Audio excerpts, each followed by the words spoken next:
Well, we're all caught up after this video. So good morning, and welcome to Morning Gospel Fuel with Mr. G. It is actually Monday, August 8th, and the 19th week of Ordinary Time, and it is the feast day of Saint Dominic, who was around in the late 1100s, early 1200s, and he was a Spanish priest, and he founded the Dominican order, which makes sense as his name is Saint Dominic. But yeah, they established an order. I forget what year it was. I assume the late 1100s. But within that order, that's where a huge spread of the Rosary, the Marian devotion, it is attributed to the preaching of Saint Dominic. I forget what saint it was. Was it Saint Dominic maybe that received a revelation from Mother Mary of how to pray the Rosary? But anyway, for centuries, the Rosary has been at the heart of the Dominican order. So that is Saint Dominic, and he is also the patron saint of astronomers. So today's gospel is from Matthew chapter 17, verses 22 through 27. Let's begin in the name of the Father, Son, and Spirit. Amen. As they were gathering in Galilee, Jesus said to them, "The Son of Man is to be handed over to men, and they will kill him, and he will be raised on the third day." And they were overwhelmed with grief. When they came to Capernaum, the collectors of the temple tax approached Peter and said, "Doesn't your teacher pay the temple tax?" "Yes," he said. When he came into the house, before he had time to speak, Jesus asked him, "What is your opinion, Simon?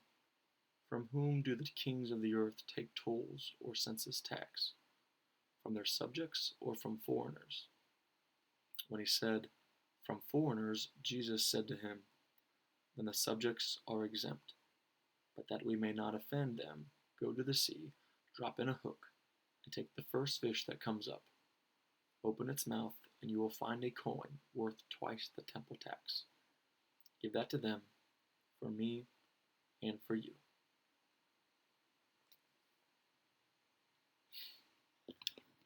That is awesome.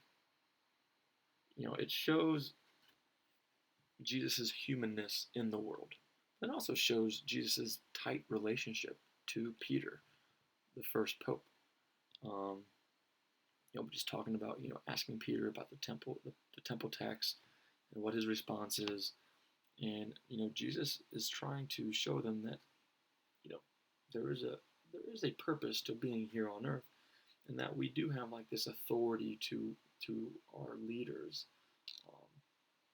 to abide by the tax, but it should not be the end all be all. We shouldn't,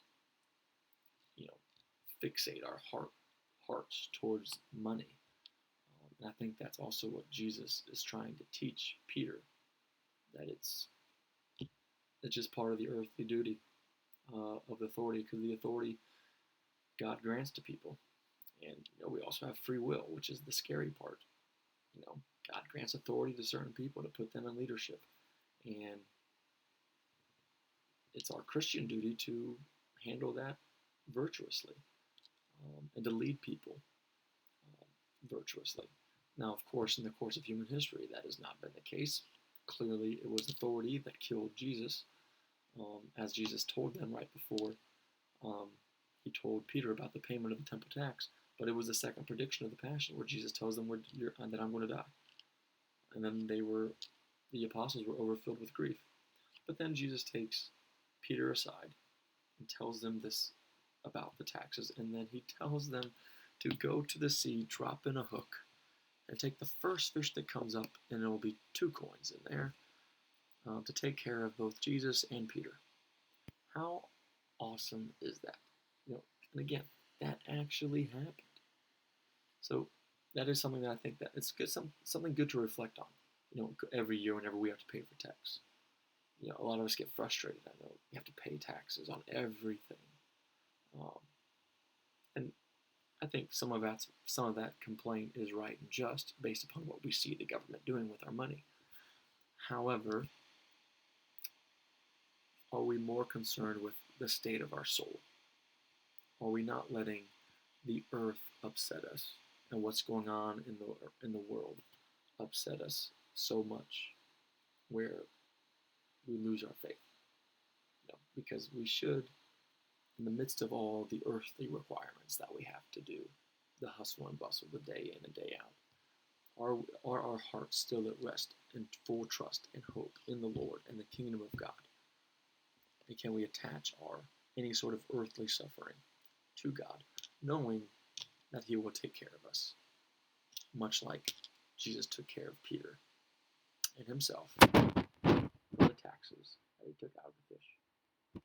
So, how is the state of our heart whenever it comes to money and finance, and also dependency on God?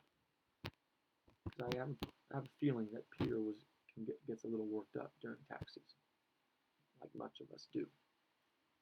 But Jesus takes care of it, just like He takes care of us. So, have a great day. God bless. Keep it real. In the Father, Son, and Spirit. Amen.